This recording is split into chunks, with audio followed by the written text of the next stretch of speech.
बच्चों, मैं अजय कुमार मिश्र आपके अपने YouTube channel SGSS online classes में हार्दिक स्वागत और अभिनंदन करता हूँ। प्यारे बच्चों, अभी हमने कक्षा 9 के द्वितीय अध्याय कह लें, जिसे हम क्या कहते हैं, बहुपद कहते हैं, पॉलिनोमियल्स बोलते हैं, इस पर हमने अध्ययन करना शुरू किया था। प्रथम वीडियो में हमने कुछ बातें की थी। आज हमारा दूसरा ये वीडियो होगा, दूसरा लेक्चर कहने होगा। आज बच्चों पुनः मैं उस परिभाषा को आपको मैंने बोर्ड पर अंकित कर दिया है। आपको पता होगा कि ऐसा बीजीय व्यंजक जिसमें किसी चर की घात क्या हो, एक पूर्ण संख्या हो। ऐसा बीजीय व्यंजक जिसमें चर की घात एक पूर्ण संख्या हो बहुपद कहलाता है। मान लीजिए हमने एक बीजीय व्यंजक लिख दिया x प्लस वाई और प्लस 1, ठीक। तो ये क्या है, ये बहुपद है। क्यों? क्योंकि चर x है, यहाँ भी चर y है, ये भी चर है, ये भी चर है। इसकी घात कुछ नहीं लिखे मतलब 1, इसकी घात कुछ नहीं लिखे मतलब 1, तो एक पूर्ण संख्या है। चर की घात एक पूर्ण संख्या हो, इसलिए कहा है कि चर की घात कितनी हो, एक पूर्ण संख्या हो, इसलिए है। लेकिन बच्चों अगर ये कह दिया जाए कि यहाँ पर ये लिख दिया जाए, क्या 1/2 लिख दिया जाए, x टू द पावर 1/2, ठीक। x to the power 1/2 plus y plus 1 लिख दी जाए तो चर यहाँ भी है, चर यहाँ भी है। चर की घात यहाँ पर कुछ नहीं लिखा मतलब 1, लेकिन यहाँ क्या पावर किसने दी गई, 1/2 दिया गया। अर्थात ये परिभाषा की पूर्णता को पूर्ण नहीं करता कि ऐसा बीजीय व्यंजक जिसमें किसी चर की घात एक पूर्ण संख्या हो। ये पूर्ण संख्या, इसकी घात चर ये है और इसकी घात एक पूर्ण संख्या हो तो पूर्ण संख्या है, नहीं है। पूर्ण संख्या होल नंबर के बारे में आपने पढ़ा, 0 1 2 3 4 5 6 7, जब प्राकृतिक संख्याओं के साथ शून्य को सम्मिलित कर लिया जाता है। तो 1/2 है, अर्थात ये पूर्ण संख्या नहीं है। वेरिएबल तो है लेकिन इसकी पूर्ण संख्या नहीं है, इसलिए हम कहते हैं कि ये क्या होगा, ये जो है हमारा 1/2 जो लिखा अब ये है, ये पूरा बहुपद नहीं होगा, ठीक। उसी प्रकार से अब छोड़ दीजिए, यहाँ हमने लिख दिया -1, ठीक, -1 टू द पावर लिख दिया। अब x plus y to the power -1 plus 1 हमने लिख दिया। ये बहुपद नहीं है बच्चों। क्यों नहीं है?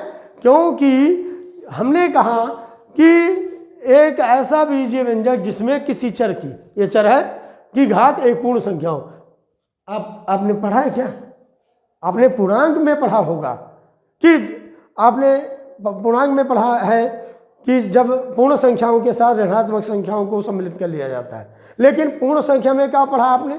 होल नंबर में क्या पढ़ा है कि जब प्राकृतिक संख्याओं के साथ, नेचुरल नंबर्स के साथ शून्य को भी सम्मिलित कर लिया जाता है। तो अर्थात कहने का तात्पर्य 0, 1, 2, 3, डॉट डॉट डॉट इन्फिनिटी। तो आपने कभी माइनस पढ़ा है वहाँ पूर्ण संख्या में? और पूर्ण कहता है पूर्ण संख्या हो, चर की घात एक पूर्ण संख्या हो, तो ये पूर्ण संख्या नहीं है। चर तो है लेकिन इसकी घात पूर्ण संख्या नहीं है बच्चों, इसलिए ये बहुपद नहीं होगा। बोलिए, है ना। उसके बाद में जो है हमने ये लिख दिया, ये बहुपद है। आपके प्रश्नावलियों में सवाल है, प्रश्न है कि पहचानिए कि कौन कौन से बहुपद हैं, आप उनको करने का प्रयास कीजिएगा। और उसके बाद में अब बच्चों हम देखते हैं बहुपदों का वर्गीकरण। जो बहुपद हैं, पॉलिनोमियल्स हैं, उनको 2 भागों में कैटेगराइज किया गया है। जो है बहुपद को हमने 2 भागों में वर्गीकृत कर सकते हैं, एक पदों के आधार पर और एक घातों के आधार पर, ठीक। बहुपदों का वर्गीकरण मुख्य रूप से कितने रूप से कर सकते हैं? 2 आधारों पर किया जाता है, एक घातों के आधार पर और एक पदों के आधार पर। अब घातों के आधार पर अगर बात की जाए बच्चों, घातों के आधार पर की जाए तो x² प्लस 1 लिखा है, ये बहुपद है, लेकिन घातों के आधार पर देखेंगे तो वास्तव में द्विघातीय बहुपद है। क्यों? क्योंकि जो है किसी चर की घात कितनी है, चर की घात यहाँ पर क्या है, यहाँ 2 है, इसलिए द्विघातीय बहुपद है ना। अगर मान लीजिए 3 होता, त्रिघातीय बहुपद है, जितनी घात होगा उसी का कहलाएगा। 5 है, 5 लिखा है तो 5 घातीय बहुपद है। अब यहाँ पर अगर देख लिया जाए कि पदों के आधार पर देखा जाए, अगर देखिए ये अगर यहाँ पर x प्लस 1 लिखा है, तो अगर हम घातों के आधार पर कहें बहुपद कितने प्रकार के होते हैं, तो रैखिक बहुपद होता है, जिसे अंग्रेजी में क्या बोलते हैं, लीनियर। देखिए, दिख रहा है बच्चों? नहीं दिख रहा है आपको, है ना। ये ये घातों के आधार पर बहुपदों के प्रकार, ये रैखिक बहुपद है। रैखिक बहुपद को लीनियर जो है पॉलिनोमियल्स बोलते हैं, और द्विघात बहुपद को क्या बोलते हैं, ये क्वाड्रेटिक बहुपद बोलते हैं, क्वाड्रेटिक पॉलिनोमियल्स। और त्रिघात बहुपद को क्या बोलते हैं, क्यूबिक पॉलिनोमियल्स। और उसके बाद में चतुर्घात बहुपद को जो है बाई क्वाड्रेटिक या क्वाड्रेटिक पॉलिनोमियल बोलते हैं। तो और उसके बाद में शून्य बहुपद के जीरो पॉलिनोमियल्स बोलते हैं, द्विघात का भी है, ऐसे से पूरी चीज़ें। तो ये क्या है, ये बच्चों ये घातों के आधार पर बहुपदों का वर्गीकरण है। अब यहाँ ये क्या है, x के पावर 1 है, x की घात 1 है, तो ये क्या है, ये रैखिक बहुपद है। ठीक, अगर यहाँ पर ये कह दिया जाए 1 लिखा है, 1 भी बहुपद है, 1 लिखा है, ये भी बहुपद है, क्यों है, लेकिन किस प्रकार का बहुपद, यहाँ देखी जाए तो चर की घात कितनी है, 0 है, तो शून्य बहुपद है। यहाँ पर बहुपद चर की घात 0 है, अर्थात क्या है, ये शून्य बहुपद होगा।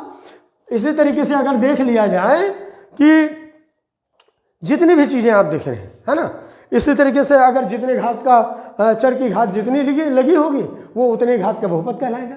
इसी प्रकार से अगर हम ये देखें पदों के आधार पर बहुपद, तो पदों के आधार पर बहुपद देखेंगे तो एक पदी, द्विपदी, त्रिपदी, चतुर्पदी है।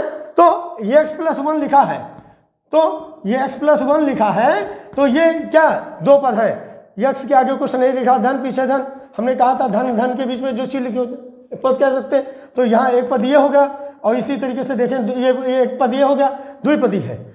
अब यहाँ अगर y लगा दे तो 3 पदी है ना, 2x और धन 1 लिख दे तो ये 3 पदी नहीं है, बल्कि कितना है, 1 पदी है और 1 पदी। तो आप पदों के आधार पर बता सकते हैं। तो वास्तव में जो है ये बच्चों इसके बारे में था पदों के संदर्भ में, और हम अगले वीडियोस में हम मिलेंगे इसके आगे। और जब तक के लिए आप सभी को जो है सुप्रभात, ढेर सारी शुभकामनाएं, और आप निरंतर जो है यूं ही प्रयत्न करते रहें, मेहनत करते रहें, और अपने पाठ्य पुस्तक में गणित की जो पाठ्य पुस्तक है NCERT या जो भी आपके पास उपलब्ध हो उससे आप प्रश्नों को करते रहें। जो प्रश्न ना आए मुझे चल भाषिका के द्वारा मुझसे संपर्क कर सकते हैं। आप सभी का दिन मंगलमय हो, आप सभी का कल्याण हो। धन्यवाद। जय हिंद, जय भारत।